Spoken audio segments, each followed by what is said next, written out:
الحمدللہ وحدہ الصلاة والسلام علی من لا نبی بعد اما بعد فاعوذ باللہ من الشیطان الرجیم بسم اللہ الرحمن الرحیم فاما الانسان اذا ما ابتلاه ربه فاکرمه ونعمه فیقول ربی اکرمن واما اذا ما ابتلاه فقدر علیہ رزقه فیقول ربی اہانن وقال النبی صلی اللہ علیہ وسلم اربع من اعطیہن فقد اعطی خیر الدنیا والآخرہ قلبا شاکرا ولسانا ذاکرا وبدنا علی البلاء صابرا وزوجة لا تبغیہ خونا فی نفسها ولا مالہ او کما قال علیہ السلام۔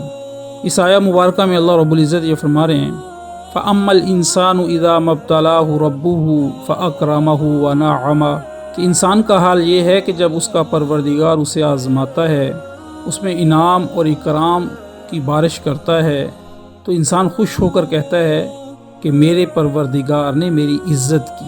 وَأَمَّا إِذَا مَا ابْتَلَاهُ فَقَدَرَ عَلَيْهِ رِزْقًا اور دوسری طرف جب اسے آزماتا ہے اور اس کے رزق میں تنگی کر دیتا ہے فَيَقُولُ رَبِّي أَهَانَن تو پھر پریشان ہو کر کہتا ہے کہ میرے پروردگار نے میری توہین کی۔ تو میرے محترم دوستو، انسان کی اوقات تو اتنی ہے، چیزوں کے مل جانے پہ خوش ہو جاتا ہے، خوش بختی سمجھتا ہے، اور چیزوں کے نہ ملنے سے پریشان ہو جاتا ہے اور اس میں اپنی بدبختی سمجھتا ہے۔ حالانکہ خوش قسمتی اور بدبختی کا تعلق نہ چیزوں سے ہے، نہ مال سے ہے، نہ ملک سے ہے، نہ عہدے اور ڈگریوں سے ہے۔ عہدے اور ڈگریوں کا مل جانا، مال اور ملک کا مل جانا یہ کوئی خوش بختی کی علامت نہیں ہے۔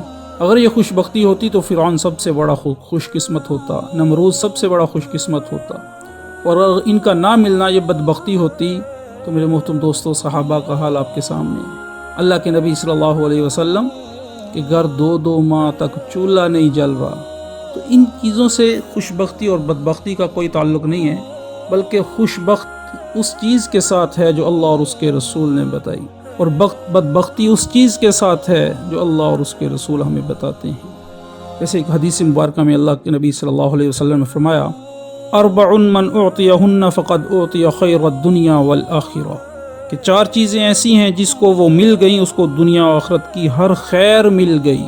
تو پہلا کیا فرمایا؟ قلبا شاکرا، پہلی چیز کیا ہے؟ شکر گزار دل۔ جسے شکر گزار دل مل گیا، اللہ کے نبی صلی اللہ علیہ وسلم نے فرمایا اسے دنیا آخرت کی ہر خیر مل گئی۔ جتنا بھی اللہ نے دیا اس پہ اللہ کا شکر ادا کرنا، شکر ادا۔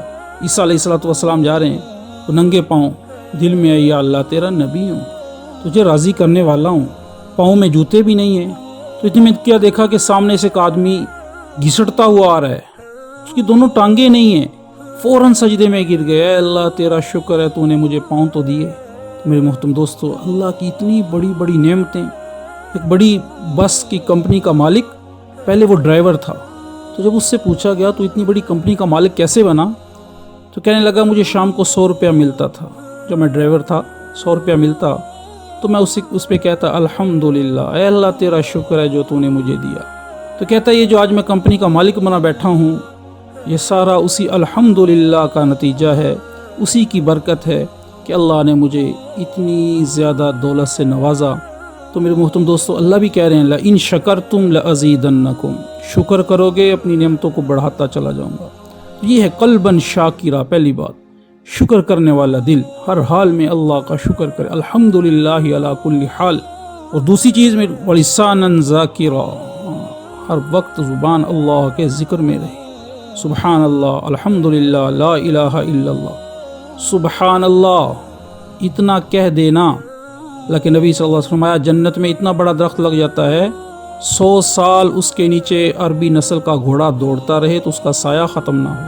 اور وہ جنت جس کے بارے میں کیا فرمایا، اگر زمین کے اندر سے سارے خزانے نکال لیے جائیں اور پوری دنیا کی قیمت لگا کر اللہ کو پیش کی جائے کہ یا اللہ یہ ساری دنیا کے خزانے اور ساری دنیا کی قیمت لے کر ہمیں جنت میں ایک بالشت جگہ دے دے، اللہ کے نبی صلی اللہ علیہ وسلم فرمایا ساری دنیا کے خزانے مل کر جنت کی ایک بالشت کی قیمت ادا نہیں کر سکتے۔ لیکن سبحان اللہ ایک سیکنڈ میں بندہ کہہ لیتا ہے میرے محترم دوستو۔ تو اس سبحان اللہ سے اتنی بڑی جنت کے 100 سال گھوڑا دوڑتا رہے پھر بھی ختم نہ ہو، پھر بھی۔ تو یہ ہے ذکر، ایسی زبان جس کو مل جائے کہ وہ اللہ کے ذکر میں مشغول رہے۔ اللہ کے نبی صلی اللہ علیہ وسلم فرمایا، جس کا مفہوم ہے کہ تمہاری موت اس حالت میں آئے کہ تمہاری زبان پر اللہ کا ذکر ہو، اللہ کا ذکر ہو۔ اللہ کے نبی صلی اللہ علیہ وسلم فرمایا، جسے ذکر کرنے والی زبان مل گئی اسے دنیا آخرت کی خیر مل گئی۔ اور تیسری چیز اللہ کے نبی صلی اللہ علیہ وسلم فرمایا، وَبَدَنًا عَلَى الْبَلَاءِ صَابِرًا، ایسا جسم اللہ نے جس کو دے دیا جو مصائب پر صبر کرنے والا ہو، بیماریوں پر صبر کرنے والا ہو، اللہ کی طرف سے اگر تنگی آئی ہے تو اس پہ صبر کرنے والا ہو، واویلا کرنے والا نہ ہو۔